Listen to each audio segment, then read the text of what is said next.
Welcome to What I Wish I Knew Sooner, the podcast where we navigate life, careers, and creativity. I'm Senna. And I'm Serenity. We're two friends living in London who met in their 20s and just hit it off through creating content, digital marketing, and just having a load of fun. And we both have loads of passion for creativity and content. So we realised this year, why don't we start a podcast? And we realised that we loved it so much and working together that one day we might want to create a business. But here's the thing, a lot of podcasts out there are hosted by people who have already built something incredible. We love hearing their stories, but there aren't as many shows documenting their journey from the beginning. So from that stage where you're just starting it out to figuring it out in real time. That's why we're bringing you this podcast, What I Wish I Knew Sooner.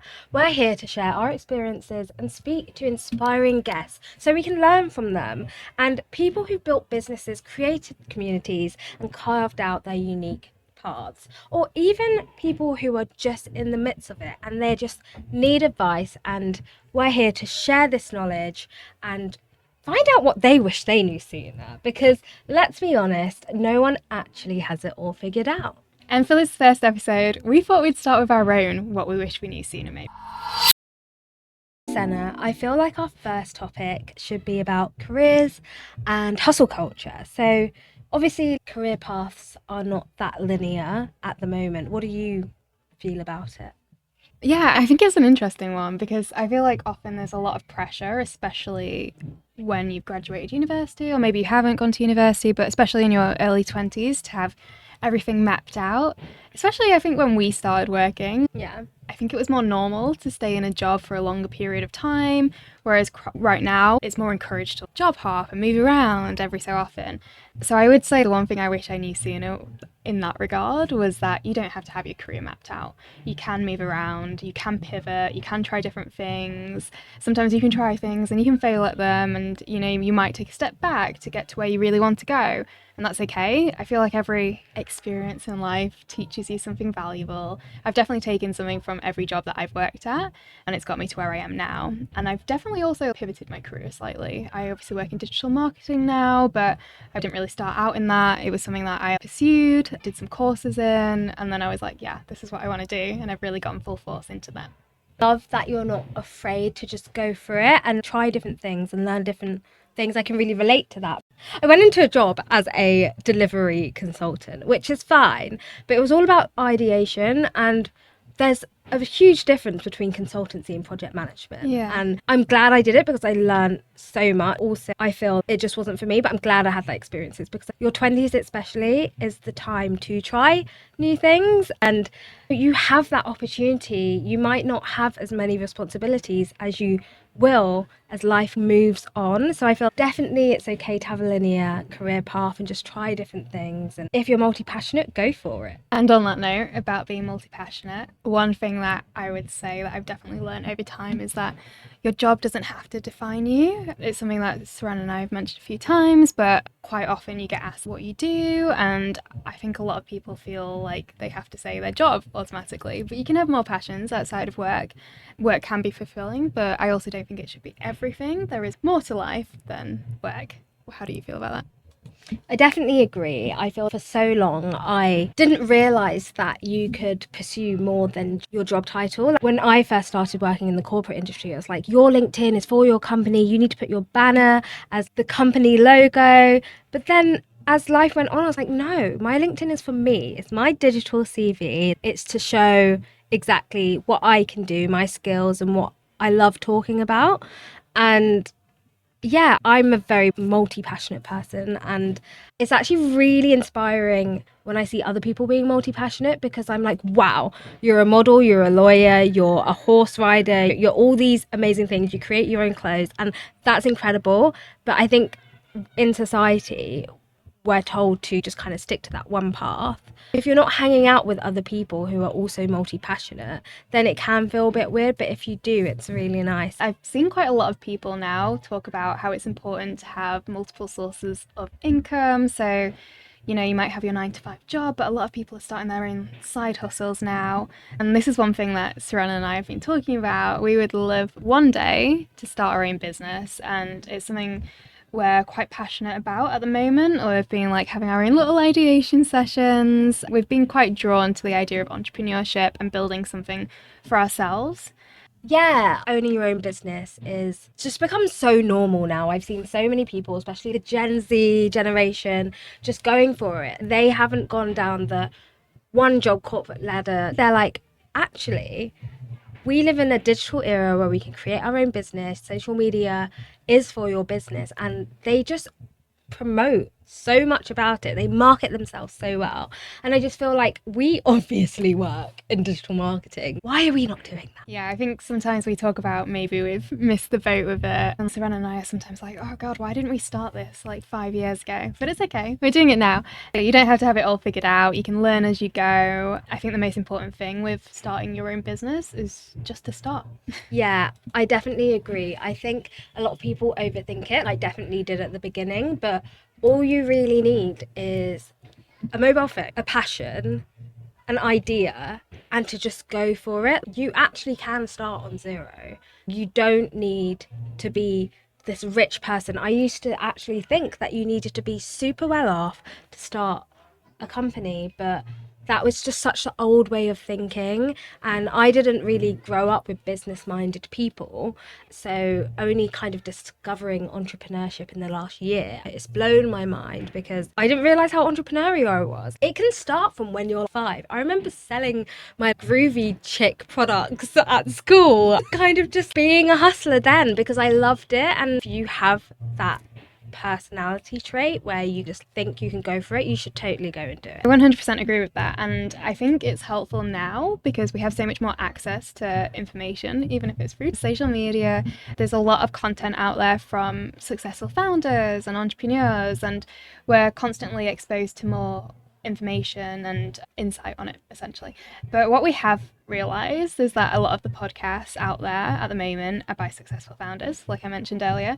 We really want to document our journey from the beginning, learning from trial and error in real time, learning from our guests who have built communities, businesses, and inspiring careers. It's great seeing the likes of Grace Beverly, Daniel Priestley, Stephen Bartlett, like all of these successful people having already made it. It's amazing to watch all of their content. I definitely find Daniel Priestley's stuff super insightful, and it has helped me. You know how much of a fan Yeah, she loves him. I can't not. He's amazing. The Key Person of Influence book, amazing. But anyway, look, I feel like that's well and good, but we need to be hearing the stories of people who are also in the middle of it, like trying to make it, because you're not just an overnight success. So many people, especially in this day and age, you know, with social media, think that the likes of Sabrina Carpenter just made it overnight, but that's not true. She's been working since she was 9 years old, and you don't see all of the grind before that. And I think it's interesting to understand their journey and how they've gone about it. Yeah, so I guess to sum this section, first of all, your job doesn't define you. You can pivot, you can change. If there's something you're interested in, go explore it. You could start your own business, just start. So the next topic or section we're going to talk about is about friendships and social life, because this is super important. And every day you need your support system, and you also need to go out there and have fun. One thing that I've realized once I've started to get into, you know, business and kind of put myself out there a bit more is friends change. You find new friends, some friends get on the train and get off the train. And yeah, it is normal, but what are your thoughts on that? I'm definitely one of those people that likes to hold on to a friendship for as long as possible. I don't like letting people go. So it is difficult, and it's something that I'm trying to understand now. It's okay. Some people come in and out of your life or get off the train, as you say. Some friendships naturally fade. It doesn't mean that there was necessarily drama. You're not meant to be in each other's life anymore. You got to make peace with that. I think there's a quote where it's like, some people are in your life for a reason, a season, or for life. Yeah, So you take something from everyone that comes into your life. I definitely agree with that. I think everyone comes into your life in different stages for different reasons. It's definitely about quality over quantity, isn't it? So, for example, having 5 real close bonded friends is better than having 50 surface level ones, which I think is difficult to understand sometimes, especially living in London. It's such a busy city. Everyone's always out in big groups. There have been times where I'm like, oh God, I wish I had more people to hang out with. But the ones that I do hang out with are like, Having 5 friends is so much more rewarding because they're true friends who are always going to be there for you. I know that if there was something to happen to me, you would be there in a heartbeat to help me, and I'd rather that than 50 friends who actually don't care. They're just there for the good time girl kind of situation. Yeah, for sure. And making friends as an adult, it's definitely harder, but it is worth it. I think the friendships that you make in your 20s, I mean, I'm more me now than I was when I was a teenager, right? When you're at school and when you're at university, you're automatically part of a community, whereas when you're in your 20s and your 30s, you have to go out there and make your own community. But I think there's definitely nice ways to meet people, like hobby, going traveling, Or even go on Click. yeah, or like through work. So Serena and I actually met through work. Yeah, I think a lot of people rule out work-based friendships. Definitely be open to it. definitely. I actually think work friends are great because you're obviously there for the same reasons. You both like the industry and you have the same vibe. That's why we hit it off. And I think don't be afraid to reach out to people also at work if you are new because they're probably open to being your friend too. One thing we did want to talk about as well in terms of what I wish I knew sooner is to protect your energy. Yes. I'm one for that. I'm a big believer in trusting your gut and your energy around people. I always feel like if you don't feel comfortable around a certain person, that's for a reason. And that's probably a sign that maybe you're not meant to be around them. So listen to that. I think there's sometimes a pressure to always be out doing things, but linking it back to, like hustle culture Yeah. and building what you want to do in the future and having a business and following your passions. Sometimes you have to say no to hanging out with people, and that's okay as well. I remember that I used to meet up with people even though I would be dreading it beforehand because I just thought, I have to please these people. They've asked me if I want to hang out, I'm going to have to meet them. But that's not true. You don't have to meet them. And I'm only just learning this in the last year. Guys, I used to just meet people for the sake of it because I thought I'd be letting them down. But you have to protect your energy. If you are tired and you cannot make it, then that's okay. I think it's quite hard sometimes to be able to say no, but it's just kind of getting into that routine and learning to say no and protecting your energy. I know for a fact if it's a true friend as well, they'll understand if you can't meet up. I'll sometimes text the group and Senna and say, I'm really sorry, guys, but I'm actually feeling really exhausted.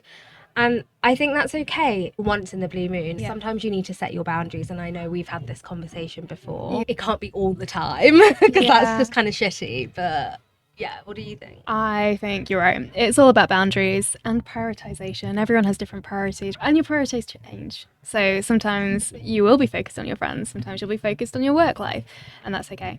I guess the message here is don't people please, prioritize yourself and protect your energy and set those boundaries. People pleasing is such a big one though, because I actually think a lot of people suffer from people pleasing. I come across a lot of people from work and outside of work who really suffer with it, and I don't know if it's a millennial thing. You know what's interesting though? I read that people pleasing isn't necessarily about pleasing the other person, it's about pleasing yourself. So you're doing it to make your own life easier, not their life. Yeah, Because you want them to see you in a certain way. God, why does it sound so hard when it's just so simple? Something to work on. I think it's a process. I've definitely not stopped 100%, but I'm definitely getting there. It's just kind of like remembering that you need to not be selfish, but do what makes you happy. Yeah. If you don't want to hang out with that person, that's okay. If you don't enjoy that job anymore, move. It's kind of like what we talked about earlier, right? Being the creative director of your own life. That's a part of it. This is Serenity's quote that she lives by the way. You will hear this a lot. I literally say it every day. I can't help it, but it's true. You are the artist of your life. You're the creative director. Now we're going to talk about relationships and dating. It's an interesting one actually because we come from very different perspectives. So Serena's actually married, whereas yeah, I'm definitely not.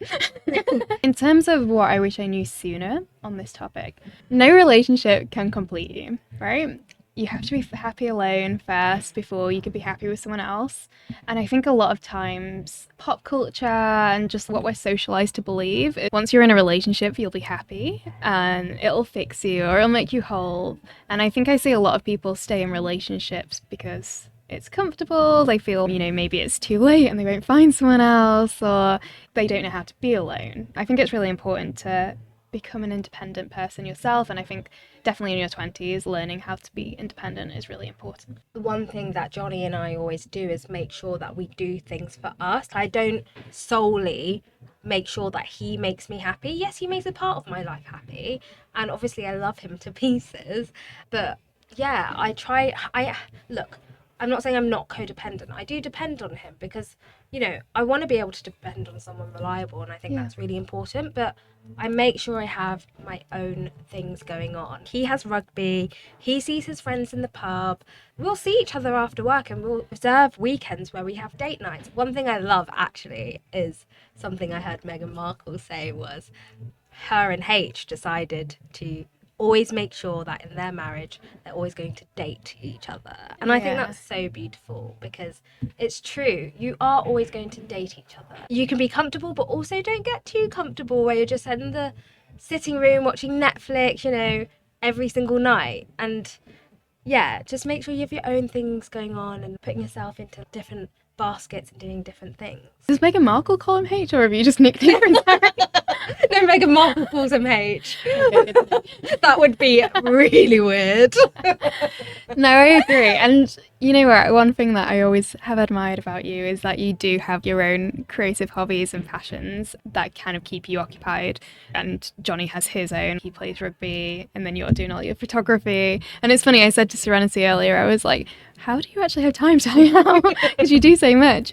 But it's nice that you make it work. Yeah. I met Johnny when I was most content and independent in myself. I went to Dublin on a spontaneous 24-hour trip, and I wasn't thinking about boys. I was just there to see Haim, the band, and I genuinely think because I was content in myself and really happy and just independent and living my life, that is why Johnny came into my life then, because I was just so happy and I didn't really need him. Yes. No, I love that you've said that because I had that on my brain to mention. Yeah, you shouldn't need someone. No. You should want someone. That's okay. It's okay to want a boyfriend, a girlfriend, or whatever, but you definitely shouldn't need someone. I think your life should already be set up. You should love your life, love everything about it, and then someone adds to it. Exactly. Not completes it. And I love your mindset and how you think like that, because I can see you're always so glowy and just going through life super independent. You're super comfortable with who you are and super happy and content. And you do want a boyfriend or a partner one day, but you're also happy on your own, doing your own thing. And I love that. It's super inspiring. And what would you say are some green flags versus red flags that you've learned about relationships? What makes a relationship good? Like, what characteristics do you think are needed? Look, relationships are all types of relationships. So this comes in like boyfriends or even friendships or, parents too. As you know, I grew up in not the most healthy household. It was very toxic, and so I kind of knew early on what red flags were. So that's narcissism, selfishness, just those toxic traits in people where they don't really care about you and it's all about them. It's not like a teamwork kind of thing. I think teamwork is so important. And I'd say the green flags that I noticed in Johnny was, he was super caring. He's so kind. He would do things selflessness. Is that a word? Selflessness? Selflessly. Yes. And there'd be times where at uni, I was working another job and I didn't have that much money and he would just send me money. Oh my God. And it's something I'd always remember. So it's the green flags where they're really kind and not selfish, I guess. I mean, it's good to be selfish in a healthy way. He was empathetic, right? Yeah, empathetic. What do you think green and red flags are? It's funny that you mentioned the narcissistic word. Yeah. Yeah, Serena and I talk about this a lot. We hate a narcissist. God, they just are the bane of my life.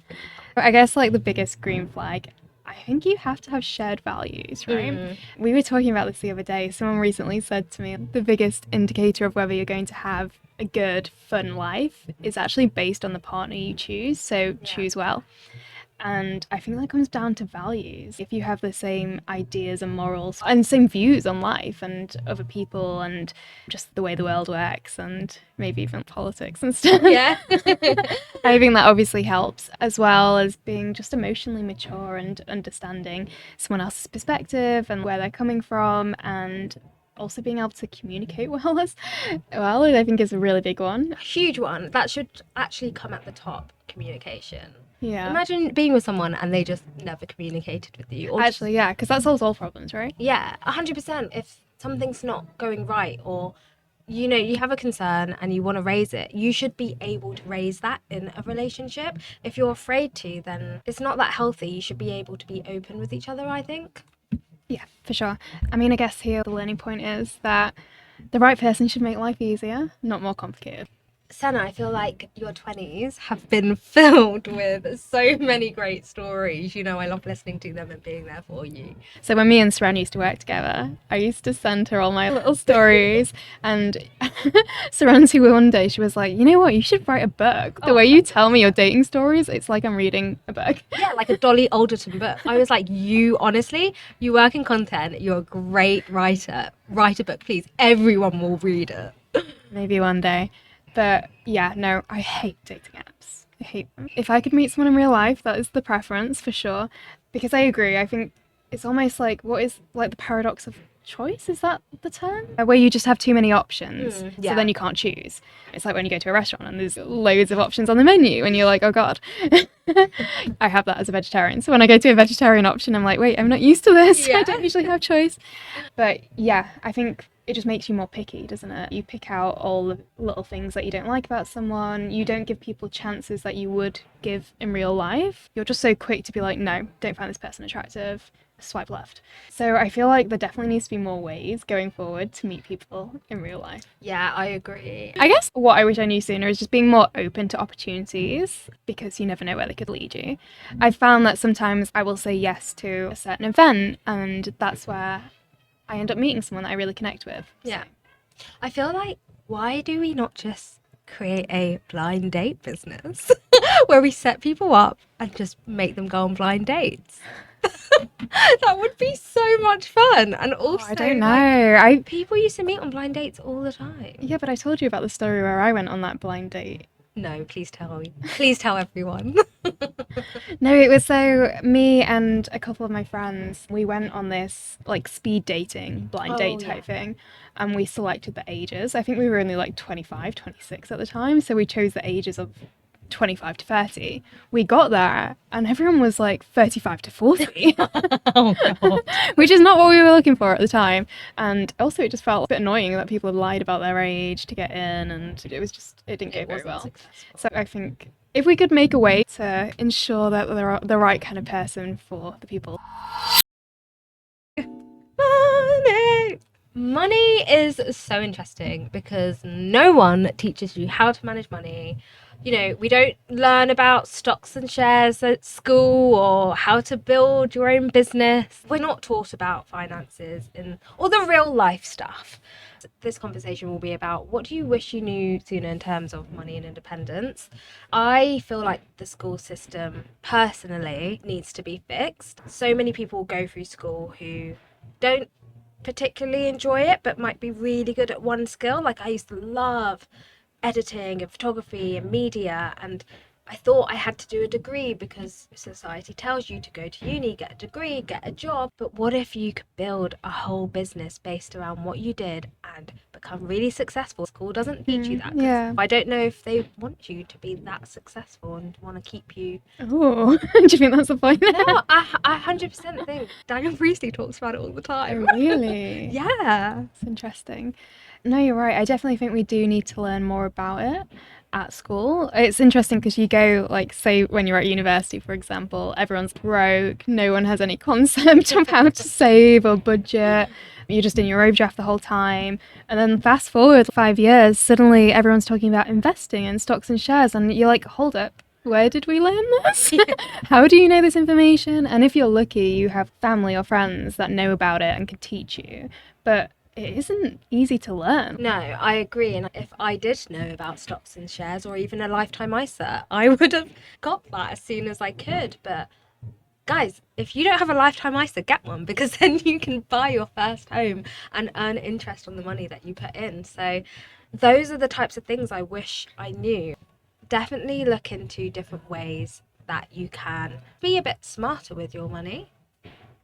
Just be wiser about what you spend money on. I think sometimes investing in yourself is the best investment. So think about spending money on items that are going to last, on skills, on courses, on travel, things that are going to enrich you, things that really add value to your life, because sometimes the best return on investment isn't financial, it's personal growth. Yeah, a lot of people now spend their money on travel because experiences, like, they give you such a richer life, because obviously the older generation, like our parents, could buy houses for 18 grand or less. It's crazy, but we don't have that opportunity. So us being rich now is by being smart with our money and saving it up. But don't be afraid to travel the world and experience life. I don't know if you've seen anything on TikTok, but people talk about a rich mindset and a poor mindset. Yeah. And a poor mindset is someone who just saves every penny, doesn't spend anything, and just thinks they don't save, they're gonna die.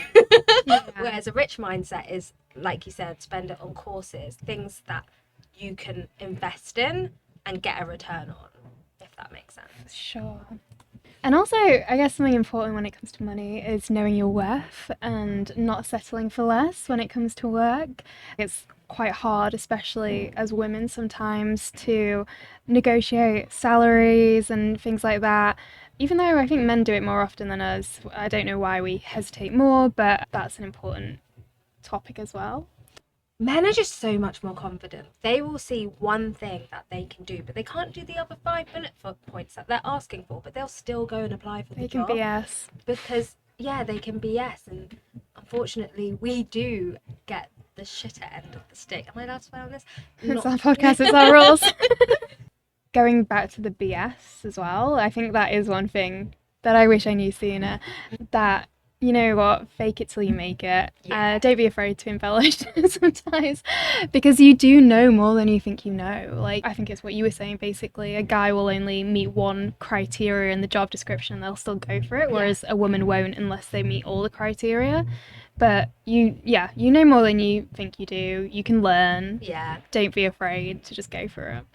The whole process of getting into a job like that, something that you've not particularly done before as well, is great, because you're pushing yourself out of your comfort zone. You might think it's imposter syndrome, but it's not. You're just challenging yourself, and you'll become probably the best at that job. And if it's not for you, that's fine also. Yeah. But I just definitely agree. I think just go for it and believe in yourself. It's time for one of my favourite segments. I mean, this is our first podcast episode, but still. This is called Hot Takes. This is where we throw out some statements, sometimes a little bit controversial, and we give our quick opinion on them. So I'm going to read them out to Serenity. You'll give your opinion first, and then we'll take it from there.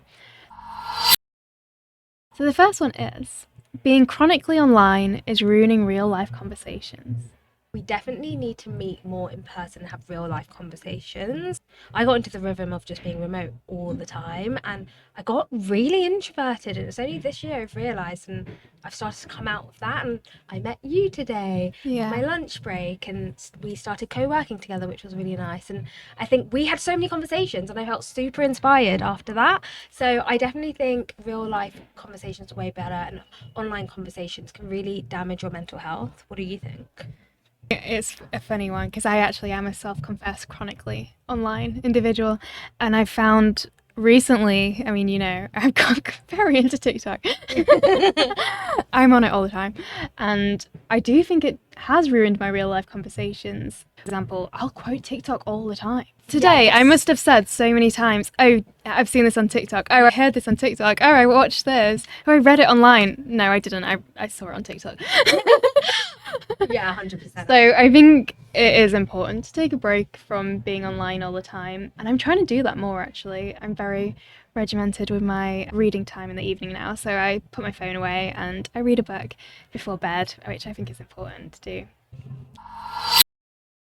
Okay, the next one is, everyone should live alone at least once in their 20s. I 100% agree with this.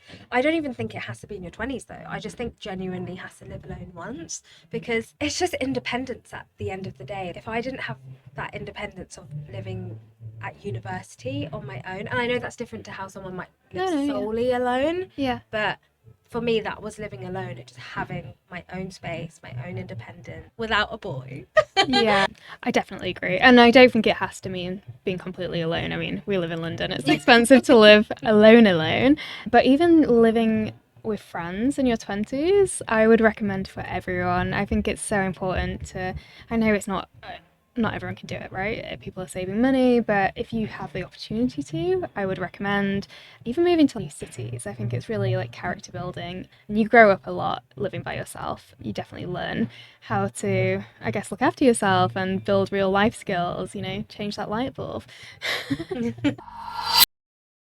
Not every passion needs to be a side hustle. Hobbies can just be hobbies. I actually genuinely don't think I could do photography on a full-time basis. Like, I'm saying that now, but I might be able to if I got into the rhythm of doing it all the time, because I love it. I'm so passionate about it. But I actually think, yeah, your passions can just be a hobby. Like Yinzi, she loves horse riding and sewing, but she's not necessarily gonna Make money. make money off of that. So it's okay for it to just be a hobby. Yeah, I agree. But also, you're so good at photography, you should make money from it. I would say it's funny because I think some people just have a mindset where they're like, how can I make money from this? Now I'm good at it. Because I recently, I know everyone has got into this recently, but making textured art, the like plaster textures, because they're selling them in like H&M, Zara, they're in every shop, and you can make it so easily, and people will buy it, right? They'll spend loads of money on it. Hundreds. So I started doing this and I was like, well, that's me sorted with my second source of income. But then I realized, I'm probably not going to make it as a textured artist. But I enjoy doing it, and that can just feel like a winding down hobby when I want to relax. So yeah, I definitely think you can have your side hustle hobbies, but you should definitely have some outlets that don't come with the pressure of, oh my god, how can I make money? Yeah, because then it's going to not feel like a hobby. It's going to feel stressful. Your textured art is amazing, by the way. Thank you. I walked in and I was like, wow, where'd you get these from? Making friends as an adult is harder than dating. That's a hot take right there. Making friends as an adult is very hard. I think, you're not in school, and if you've got loads of responsibilities, you don't have time to go to netball after work. You also do have to make the effort if you do want to have friends. I remember when I lived in Ireland and I knew no one, like literally, and the only thing I could really do is go to the rugby club and watch Johnny and hope to meet people there. And I did. I met a lovely girl, an Irish girl, and she introduced me to all of her friends, and I made the effort. I went out and made friends. But otherwise, if you're not going out to different places, it's really hard. So I think that's where apps like Click help, community groups where you're not just the one person going on your own, everyone's in the same boat. And I think it's getting better actually for city situations. Yeah, for sure. And I think this links back to a few different topics we've already discussed. First one being say yes to more opportunities. That's not just for dating, that's for making friends as well. You never know who you're going to meet when you agree to go to an event, even if it's a work event as well. Like, I've made so many friends through work, but often you might be in a workplace where, there's no one there to be friends with. So you just have to get out and about. And I know it's so hard going to new hobbies. Like, trust me, I'm too scared. But you're right, there's so many different apps now, and I think it's interesting because I think we are moving away from social online connections to building them in real life again, especially post-COVID. People want to get out more. There's so many run clubs and stuff. I can't say I'm into that, but I mean, I'm still on this journey. I need to go out there and try new hobbies and maybe see who I meet. Nobody actually knows what they're doing. Some people are just better at pretending. This is so funny because I listened to a podcast with this guy and he talks about how everyone's just acting. Some people do just pretend and just go for it, but that is life. Like, we're doing this podcast right now and we're just going for it. We're just going for it. Yeah, and do you know what? That is one of the big things I wish I knew sooner, that nobody knows what they're doing. It's okay. I've suffered so much from imposter syndrome in so many different areas of life, and it's held me back so much.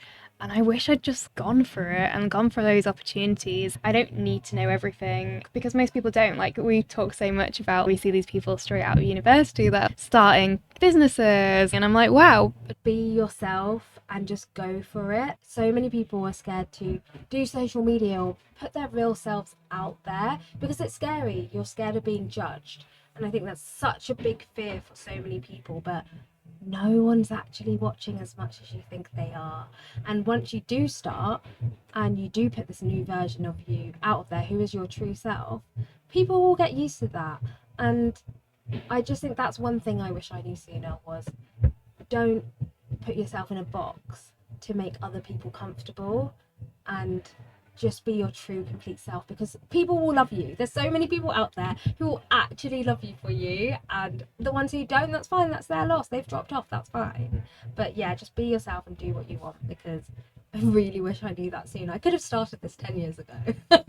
So guys, those are some of our biggest what we wish we knew sooner moments. But honestly, we're still learning as we go. And that's the whole point of this podcast, having real conversations about the things we're figuring out along the way. If there's something that you wish you knew sooner, then please send us a message on Instagram or TikTok. And make sure you're following us because in our next episode, we'll be joined by our first guest, where we'll be talking about all things creativity, culture, and making connections in London. You won't want to miss it. Thanks for listening, guys, and we'll see you in the next episode. See you next time.